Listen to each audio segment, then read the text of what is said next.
देखिए आज हम एसी का सिंगल फेज यूज के बारे हम बता रहे हैं और एसी में सिंगल फेज में कौन कौन मोटर चलते हैं उनका नाम हम बता रहे हैं। उसमें से एक का हम डिटेल बताएंगे।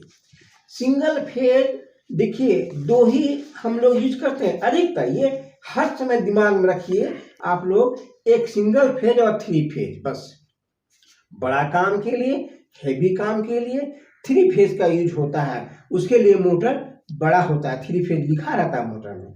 सिंगल फेज जो होता है जो 220 वोल्ट में चलता है, थ्री फेज मतलब तीन फेज 440 वोल्ट, और सिंगल फेज के मतलब 220 वोल्ट से लेकर 250 तक।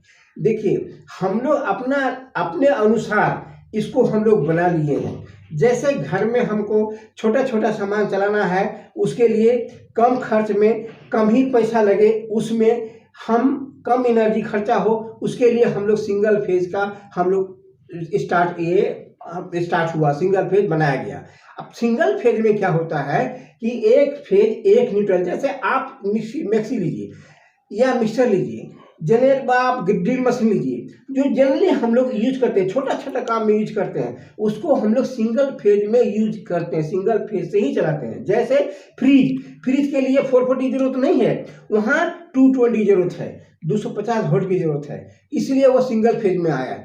और इसके बाद में वॉशिंग मशीन है, वॉशिंग मशीन को भी चलाने के लिए हम लोग सिंगल फेज मोटर का यूज करते हैं।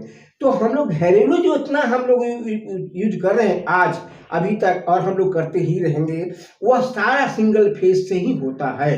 अब देखिए कि जैसे कि मान लेते हैं, आप साधारण से देख लीजिए, आप लोग हर समय मोबाइल चार्ज करते हैं, तो उसमें क्या लाइन में रहता है, लाइट चल रहा है, वो 220 है, उसमें तुरंत लगाते हैं और वह आपका बैटरी, आपका मोबाइल चार्ज होने लगता है। आप तो यूज किए हैं सिंगल फेज, माने एक फेज न्यूट्रल किए हैं। तो यह क्या है, और हम बता रहे हैं कम खर्च में हम लोग अधिक से अधिक काम लेते हैं।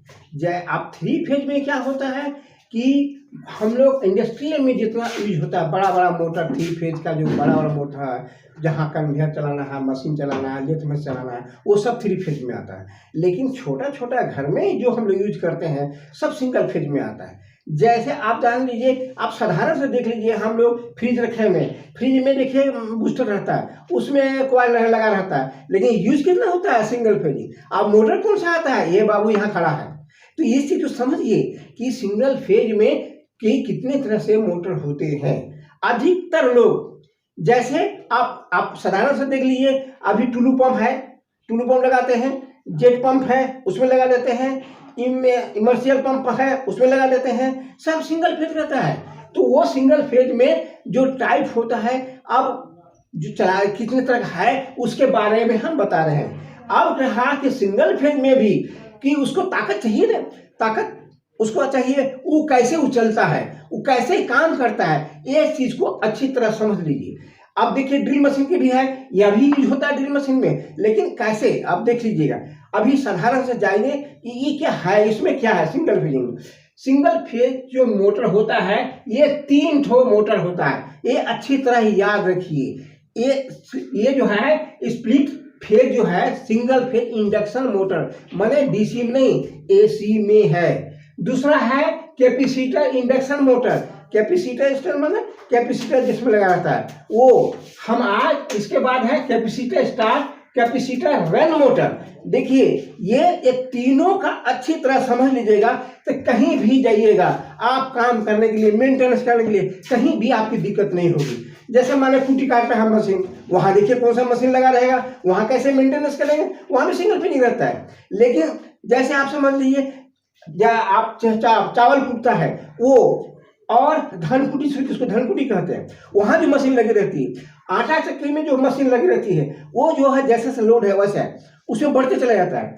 तो हर का हम तीनों का हम डिटेल बताएंगे और अच्छी तरह समझ लीजिए। आज हम आपको स्प्लिट जो इंडक्शन मोटर जो है, स्प्लिट फेज इंडक्शन मोटर के बारे में हम बता रहे हैं। देखिए क्या है ये, इसका मोटर जैसे आप मोटर रहता है सीधा, इसमें कोई दिक्कत, ये आपका अंदर का है वायरिंग, इसमें घबराने की जरूरत नहीं है। यही मोटर है, इस तरह से निकला, ऐसे निकला रहता है।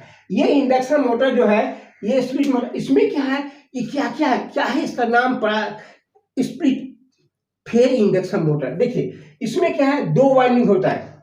2 वाइंडिंग में ये देखिए, एक होता है स्टार्टिंग वाइंडिंग, दूसरा है रनिंग वाइंडिंग। कहने मतलब एक होता है स्टार्टिंग, एक है रनिंग। कहे रनिंग का मतलब दौड़ के चलना, स्पीड चलना। स्टार्ट मैंने उसको धक्का दे देना, मैंने उसको बैठा है बंद है उसको स्टार्ट कर देना।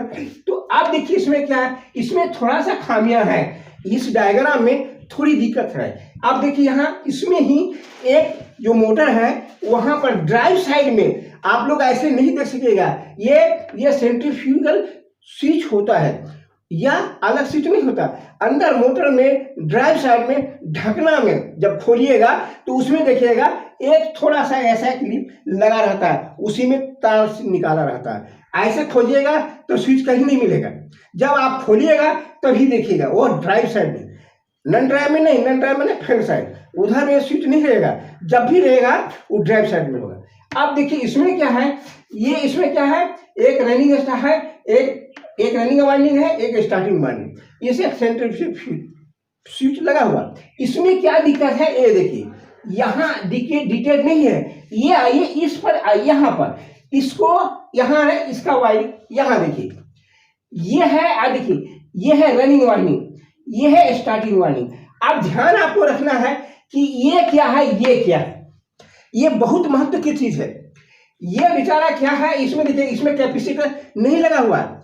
कैपेसिटर एक ऐसा है जो स्टार्ट करने में हब को मदद करता है, मतलब टॉर्क को बढ़ा देता है। लेकिन यहाँ स्टार्ट कैपेसिटर लगा ही नहीं है, तो कौन मदद करेगा, इसका मदद करने वाला कौन है यहाँ, ये देखिए ये है, ये देखिए रेजिस्टेंस यहाँ लगा हुआ।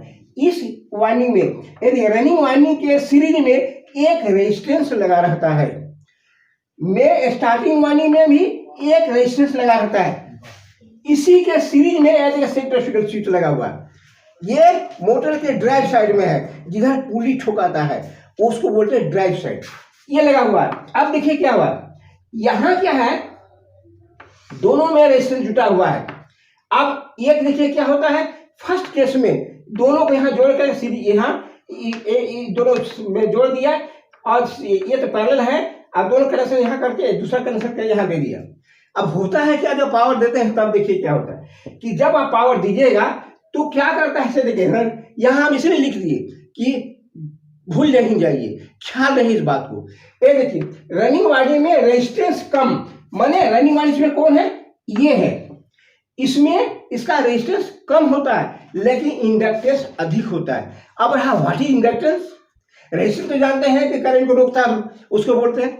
इंडक्टेंस कहते हैं जो कॉइल में रेजिस्टेंस होता है उसको बोलते हैं इंडक्टेंस। जो कॉइल किया रहता है उसमें भी रुकने का क्षमता होती है करंट को, जिसको हम लोग इंडक्टेंस कहते हैं। ये है इंडक्टेंस। इसका क्या है, कहता है एल जो है अधिक है, इंडक्टेंस अधिक हो जाता है। या इस आप सोचते जाइए, यहाँ रेजिस्टेंस कम, इंडक्टेंस हाई।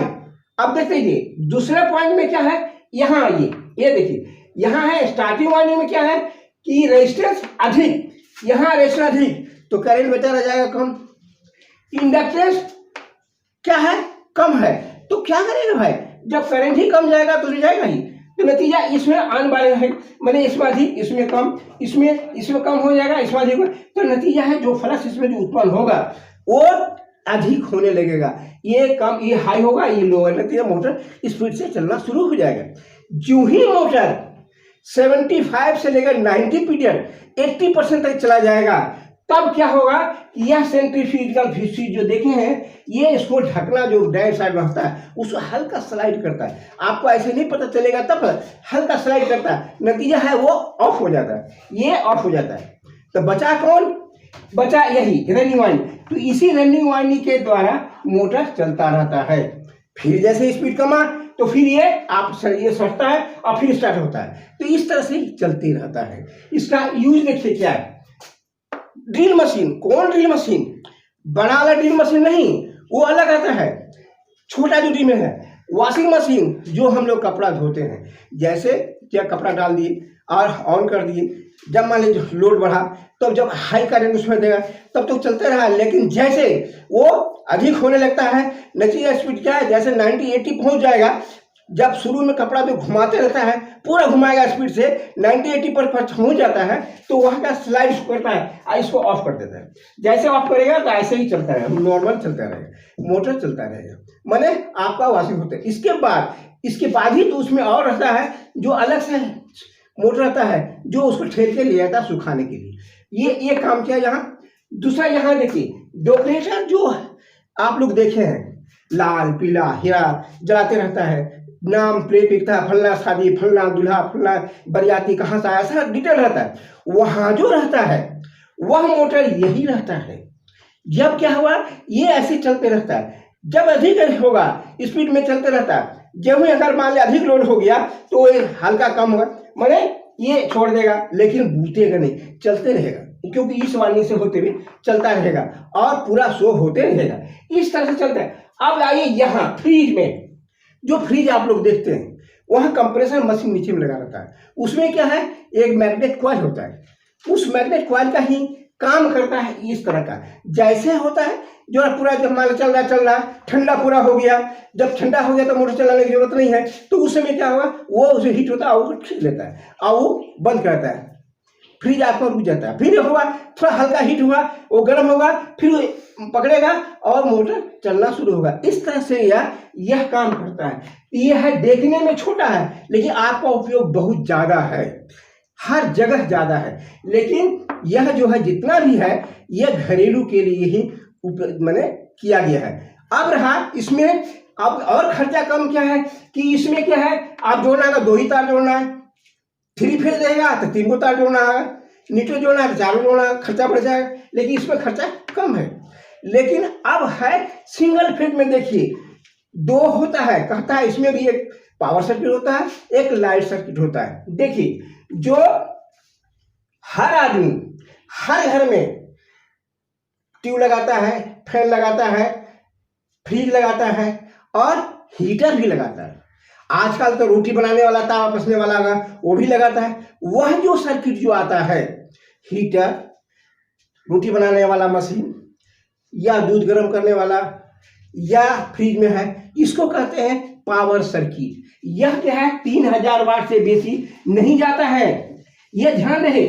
और ये जो है हम लोग जो लाइट सर्किट है वो 800 वाट तक ही हम लोग यूज करते हैं, इसलिए 800 में जैसे ट्यूबलाइट जलाए, बत्ती जलाए, ये सिंगल फेजिंग में काम आते रहता है। ये ध्यान रहे, इसमें थोड़ी भी अगर आपको दिक्कत होगी तो आप फिर कन्विंस कीजिएगा, तो हम आपको डिटेल बता देंगे। तो और आज इतना ही, फिर कल दूसरे दिन।